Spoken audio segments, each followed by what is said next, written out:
I almost lost a brother 1 week tomorrow on Friday exactly last week. I almost lost him, and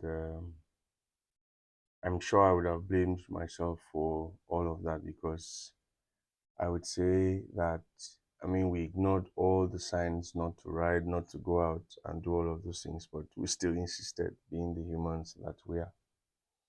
I don't know, is it just me or have you had an experience where you saw all the signs, not to do that activity, not to step out, not to do all of those things, not to engage with that boyfriend or, just go out on dates, whatever it is. But there was a gut feeling, there was something nudging you not to do that, and you still went ahead, and then things turned out bad.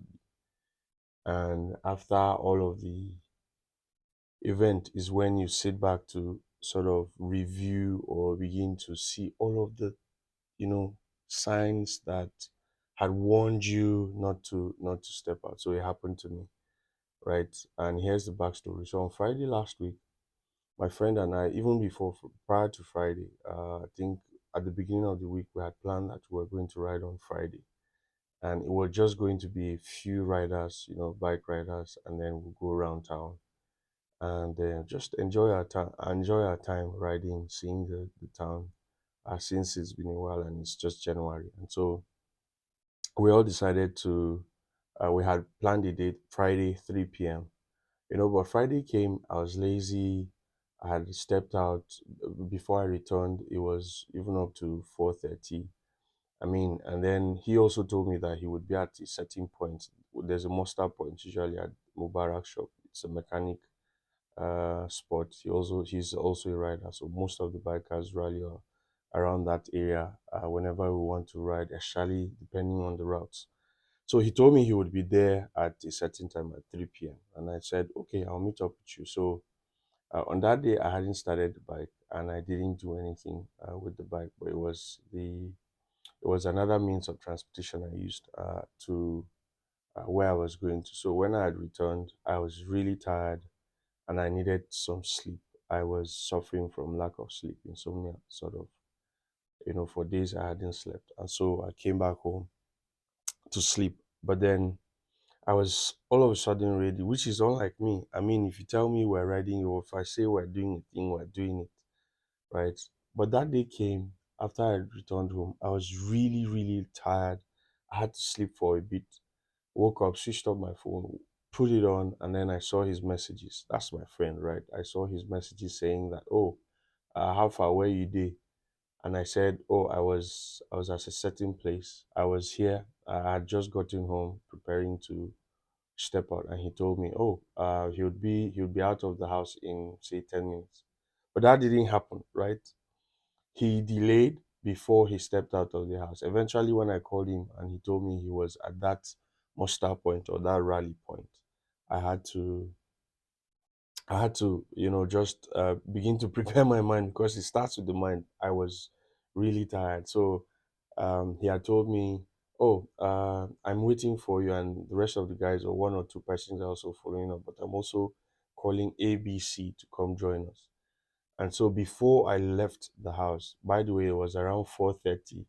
Before I left the house, it was after 5, and I had told him, oh, my there was a fuel leakage in my bike and all of those things. I was just lazy, right? It was getting dark, almost getting late, and there was something in me that said, look, guy, tell him to postpone it into Saturday, because Saturday was there free. We didn't have anything to do.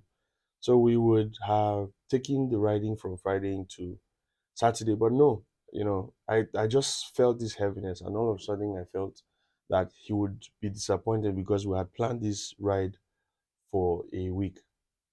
And so the Friday came. The hour came after 5. I dressed up. So to also decide on what to wear was another issue, right?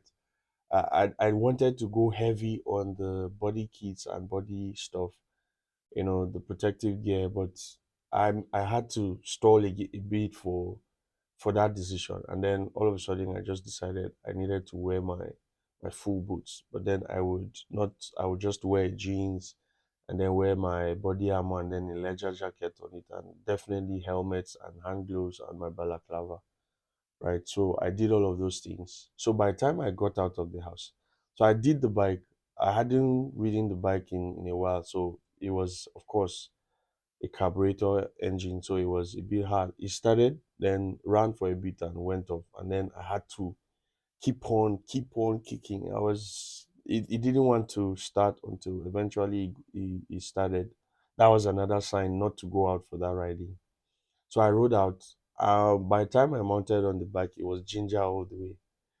By the time I was a few kilometers to his place, he told me he heard me roaring, coming, and then he knew that I was coming. So I went, I was hyped up, pumped up, and it was just myself and him. He told me that somebody had left, reading out, Mubarak went to get something, that rather than wait for him, we should just head out. And then somebody came again, somebody who sells gears came and said, oh, and we were engaged in a conversation there at the muster point that, look, I have I have a need for another boot, another riding boot, high up, above the ankle, and I also need the riding boot for below the ankle boots, by the way, as we call them, and I need some other body gears. And he said, "Oh, I have a mesh jacket that is perfectly your size, and I also have a boot.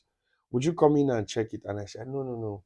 I will check it after the ride." And we went back and forth, and eventually, even my guy, persuaded me to say, "Ah, Mo, go check him now. Bad Mo, just check him in case." And lo and behold, as soon as we got into the house, we started checking. Or more, we wasted time for something that we thought would be an hour. Oh, less than an hour, maybe 20 minutes, 15 minutes tops. More, we spent well over 40 minutes, just going over stuff. Oh, I would see that. Oh, I need that. I need that. I need hand gloves. And he would keep on bringing stuff. I have this. I have that. you know, and so eventually, when I tried the boots, it was brand new, right? It was brand new, and the jacket too was brand new. And then, I mean, they were perfect fit for me, as though he had measured me before he brought them into the country. And so I told him to hold it up for me. But then he said he needed to clear up his containers or some goods down somewhere, and he needed the money. So I had left my internet device back at home, and so I didn't have an internet to transfer to him. So that was another delay again. So I then decided, oh, let me call a friend to help transfer the amount to him for the boots and the riding gear. But then uh, somehow my friend said, "Oh, no, no, no, we can do that later, much later, since it's getting dark." And he would want us to just go on a ride. And so that was how we left the place riding. And then we rode to, so he planned the route. So he was the RC road captain, and then I was behind him. So we're only two, by the way. So we rode to another point and got to a roundabout, and he almost got into an old man driving at the roundabout, almost. And by the time he went about the old man's car, I was also on the side, on the right hand side, just to give you what, at 180 turn, going into a different direction. And so he had passed the Baba on the side, an old man driving in a smallish car. We were all on the side. He was in the front. I was on the far right. And the Baba almost hit him again. And I was like, God damn it. So through my helmet, I was yelling, "Are you okay? Do you want to kill him? Do you want to, because it would have been fatal again." So we rode round, round, went about our business, and then we went, and then we called up a friend, right? I mean, the gist is quite long, but I think this deserves a part two. Yeah. So, um, after riding, we went up. We had called a friend, and he was in town, and he told us, "Oh, let's meet at a certain point, at a certain place." So we got to it's a chill out spot. I met him there, and we were there just enjoying the time. And then he said, "Oh, let's get out of this place." My friend and I said, "No, we're really comfortable with this place." And he said, "No, no, no. please, can we get out? Because oh, he just wants to get out, right? Then we started to go over names. Where would we go to? Where we should go to? And then I told them, "Mama, me, I be inside house person. This guy now occasionally I do step out, or only when there's an event or an activity, but I don't know where we go. So we went over several names and eventually a name was picked. But even before that, remember we were three, right? And then we had called somebody again to come join us. So he came with his colleague and said, oh, he needed to also just go to his spots to change. And so we all rode to his place. By the way, it was dark at that time, so we rode to his place to go change. And something he said wouldn't take too long. It was just a minute or less than that. Baba spent more than 30 minutes and we were all making jokes, laughing outside. We were four outside now, and then two other persons were inside the house. We were making jokes, fun of them, and that sort of thing. And we're already getting, tired. Wouldn't they step out? It was getting late, that sort of thing. And we needed to just go to the spot to, get seats because the place usually gets filled up easily. So eventually the guy steps out and his colleague steps out. They drive out and we all do form a convoy. And so because my friend and I were on bikes and the others were in a car, so we went ahead of them, went round before we got to eventually where we had planned to meet. And so we parked, hung out there for a bit, and then here's where the real stuff happened, right? So even after hanging out for a bit there, we called up. I mean, some friends joined us, some others joined us. We were there until about 1 a.m. or after 1, yes, 1 a.m. in the morning. And so that my friend now on the bike, remember, he had also called his significant other, his partner, his wife, to come join us. And so she was there with us. So, and another family, like I said, some other persons came, joined us. Some bikers who were driving came, joined us, and that sort of thing. So only myself and my friend were riding. And by the time we got to, we had, concluded that we were leaving, everybody was going home.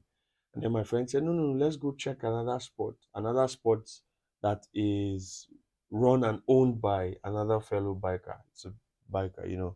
So I said, no, no, let's go to the place. And then others were saying, no, no, the place is closed by this time.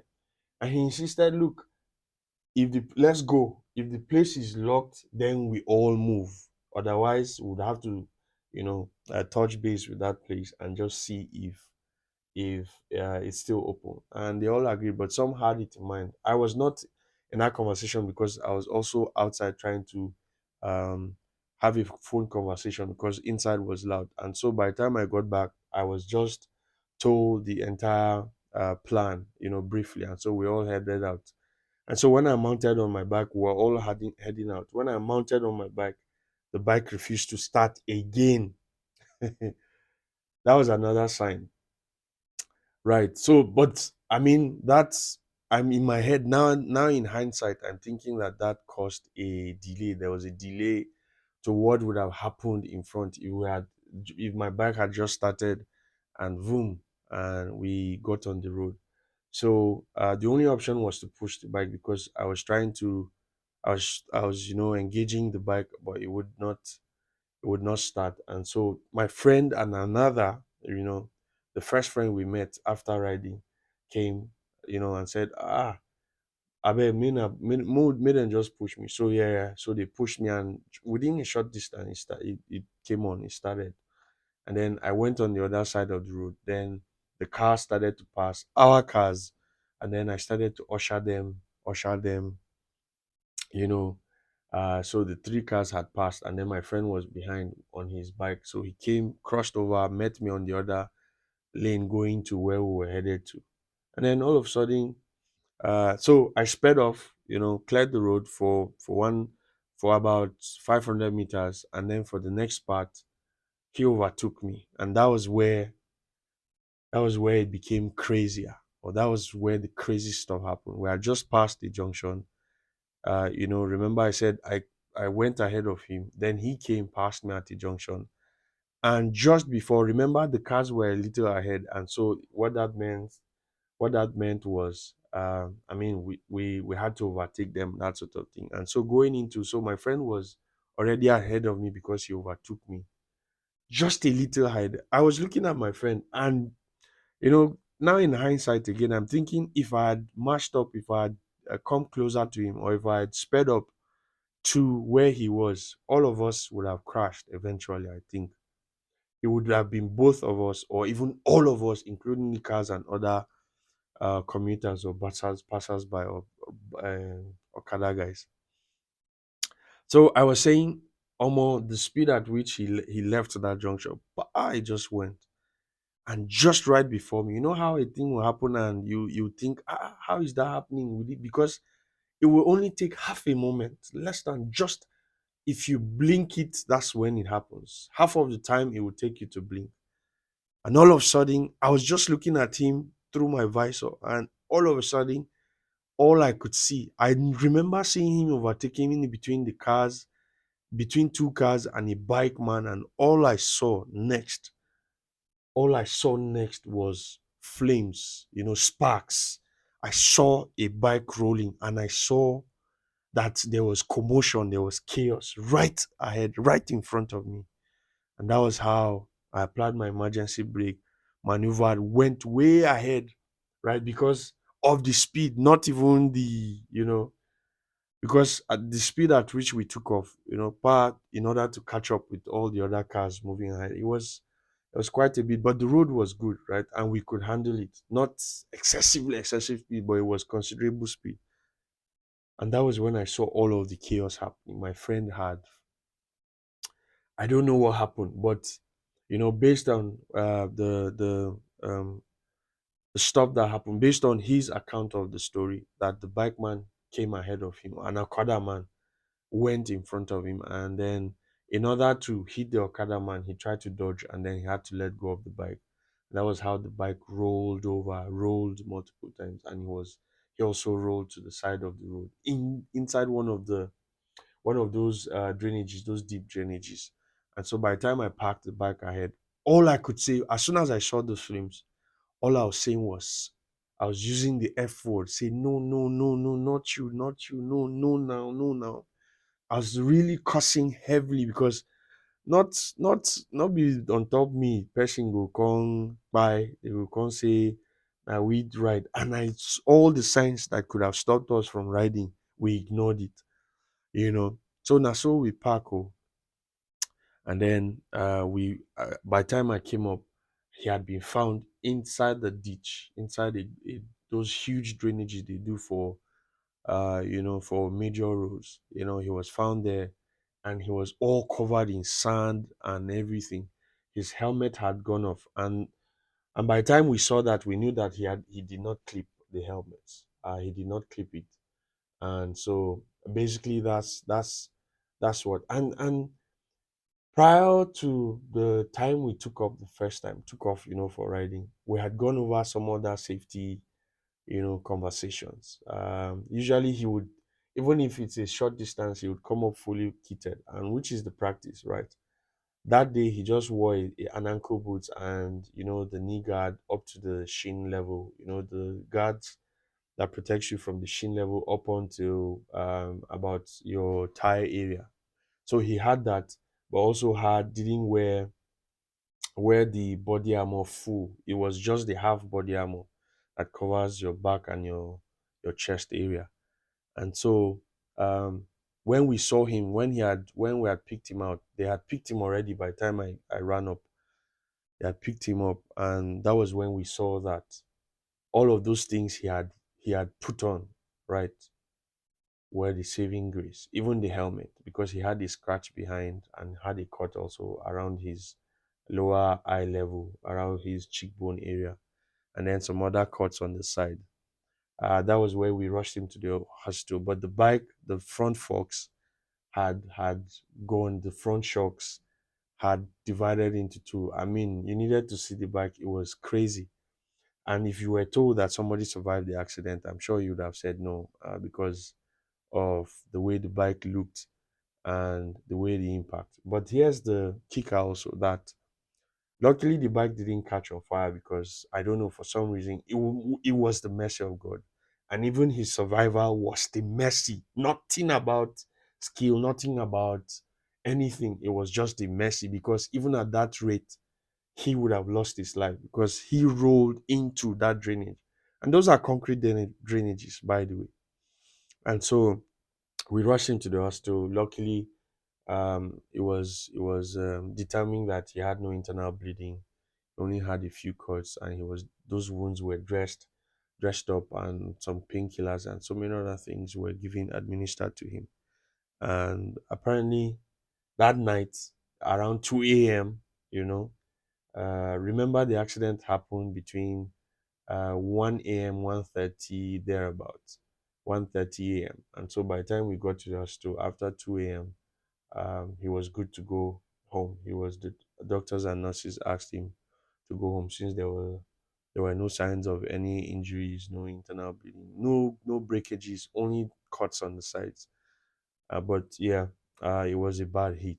It was a bad hit because he has rolled into the drainage and it was all covered in dust. You know those movies they do about gods must be crazy, or those crazy bush movies, and then you'll see somebody as though he was marinated in sand or dust. That was how he looked. I mean, when I visited him some days ago, we were all laughing. He was making a joke about, he say, "All na sand come, sand enter in mouth, sand enter in hair, and all those things." And we were just jokingly saying, "Oh, man, now we feel laugh, oh boy." It wasn't a laughing matter, and he would have lost his life. Absolutely, I had no doubt. But the mercy of God kept him. And so it just, I mean, it just reminds me of the fact that, one, life is fickle. I mean, this life that you see, that you brag about it, that you do all sorts of things about. It can leave you within half a moment. You can leave a person and say, "Make I just reach here," and by the time before you know it, you are no more. That's one.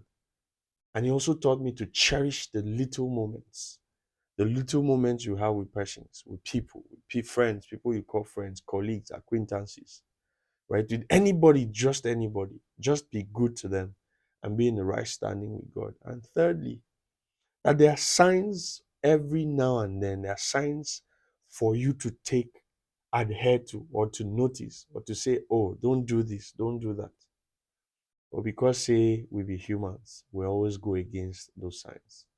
And eventually, those things lead us to chaos, to all of the catastrophe. But in conclusion, all we pray for, right, is that even when we ignore those signs, that God, in His infinite mercy, will shield us, protect us from anything that would have happened to us, anything severe, acute, anything dangerous that would have happened to us along the journey, or on that trip, or anywhere, or in that workplace, in the marriage, or anything. We plead for His mercy, and that's the only thing that has kept me alive. I cannot brag about my skill on the bike. I'm very careful, but look, the mercy of God is more carefuler. Is There's a word like that?